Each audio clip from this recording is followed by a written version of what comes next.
Okay, വ്യക്തമാണ്. V S രഞ്ജിത്താണ് വിശകലനവുമായി നമുക്കൊപ്പം മലബാറിൽ നിന്ന് ചേർന്നത്. തദ്ദേശ തെരഞ്ഞെടുപ്പ് പരാജയം പരിശോധിക്കാൻ നാളെ CPIM സംസ്ഥാന സെക്രട്ടേറിയറ്റ് ചേരുന്നുണ്ട്. മറ്റന്നാൾ LDFും ചേർന്ന് പരാജയം വിലയിരുത്തും. തോൽവിയിൽ പാഠം ഉൾക്കൊണ്ട് തിരുത്തുമെന്നും നേതാക്കൾ പറയുന്നു. തോൽവിയിൽ CPIM കണ്ടെത്തിയ കാരണങ്ങൾ എന്തൊക്കെയാണ് എന്ന് നമുക്കൊന്ന് എണ്ണിയെടുക്കാം. ആദ്യത്തേത് നമുക്ക് നോക്കാം.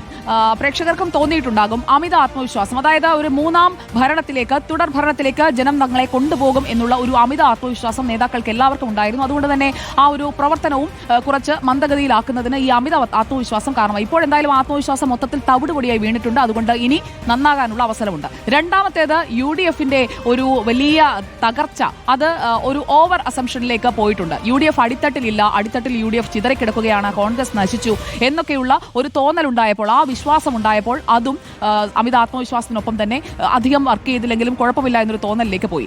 അടുത്തതാണ് ഏറ്റവും പ്രധാനപ്പെട്ട കാര്യം. 2021 രണ്ടാം ഭരണത്തിലേക്ക്, തുടർ ഭരണത്തിലേക്ക് കൊണ്ടുപോയത് സർക്കാരിന്റെ ക്ഷേമ പ്രവർത്തനങ്ങളാണ്. ഇത്തവണയും പ്രഖ്യാപിച്ചിരുന്നു, ജനകീയമായിട്ടുള്ള പ്രഖ്യാപനങ്ങളൊക്കെ നമ്മൾ കണ്ടിരുന്നു. ക്ഷേമ ആനുകൂല്യങ്ങൾ, ആ ആനുകൂല്യങ്ങൾ ഒരു വീട്ടിലേക്ക് തന്നെ എത്തുന്ന പരമാവധി ക്ഷേമ പെൻഷനുകളും അല്ലാത്ത പെൻഷനുകളും അടക്കമുള്ള കാര്യങ്ങൾ, അപ്പോൾ അതെല്ലാം വോട്ടായി മാറുമെന്നുള്ള ഒരു ചിന്ത വലിയ രീതിയിൽ തന്നെ ഉണ്ടായിരുന്നു. നാലാമത്തേതാണ് ഏറ്റവും പ്രധാനപ്പെട്ടത്. അത് ജനങ്ങൾക്ക് പലർക്കും നേരിട്ട് അനുഭവപ്പെട്ട കാര്യമാണ്. കാരണം 2 ടേമായി ഭരിക്കുന്ന സർക്കാർ, തദ്ദേശ സ്ഥാപനങ്ങളിൽ തുടർച്ചയായിരിക്കുന്ന ജനപ്രതിനിധികൾ, അവർക്കൊക്കെ എതിരായ തദ്ദേശ ഭരണവിരുദ്ധ വികാരമുണ്ട്, അതുപോലെ തന്നെ സർക്കാർ വിരുദ്ധ വികാരമുണ്ട്. ഈ രണ്ടും കൂടി കമ്പൈൻ ചെയ്ത് വന്നു കഴിഞ്ഞപ്പോൾ ആളുകൾ മാറ്റിക്കുത്തി എന്ന് വേണം നമ്മൾ മനസ്സിലാക്കാൻ. മറ്റൊന്ന്, ഇപ്പോഴും ചർച്ചയായിക്കൊണ്ടിരിക്കുന്ന 2 ഇടത് നേതാക്കൾ, CPIM നേതാക്കൾ ജയിലിൽ കിടക്കുന്ന ശബരിമലയിലെ സ്വർണ്ണപ്പാളിയും കട്ടിളപ്പാളിയും ഇളക്കിക്കൊണ്ടുപോയ ശബരിമല സ്വർണ്ണക്കൊള്ള എന്ന് നമ്മൾ വിശേഷിപ്പിക്കുന്ന പ്രധാനപ്പെട്ട കാര്യം. ഈ കട്ടവന്മാരെ ഞങ്ങൾക്ക് വേണ്ട എന്ന് ജനം, വിശ്വാസികൾ ഒക്കെ വിധിയെഴുതിയത് UDFന്, BJPക്ക് ഒക്കെ ആനുകൂല്യമായി മാറുകയായിരുന്നു എന്ന് വേണം കരുതാൻ. സ്വർണ്ണക്കൊള്ളയിൽ നിന്ന് ആറാമത്തേത് പ്രധാനപ്പെട്ട കാര്യമാണ്. രാഹുൽ മാങ്കൂട്ടത്തിനെതിരെ നടപടിയെടുക്കണമെന്ന് കോൺഗ്രസിനോട് ആവശ്യപ്പെടുകയും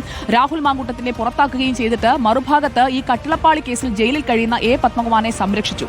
ആ സംരക്ഷണം അത് ഇടതുപക്ഷത്തിന് വലിയ തിരിച്ചടി ഈ തെരഞ്ഞെടുപ്പിൽ കൊടുക്കുന്നതിലേക്ക് നയിച്ചു എന്ന് വേണം കരുതാൻ. അപ്പോൾ പത്മകുമാറിനെ സംരക്ഷിച്ചു വെച്ചു. ഈ നിമിഷം വരെ പുറത്താക്കിയിട്ടുമില്ല. ഇനിയിപ്പോൾ പുറത്താക്കുമോ, ഒരു തെറ്റുതിരുത്തലിലേക്ക് ഈ യോഗങ്ങൾക്ക് ശേഷം പോകുമോ എന്നുള്ളത് നമുക്കറിയില്ല.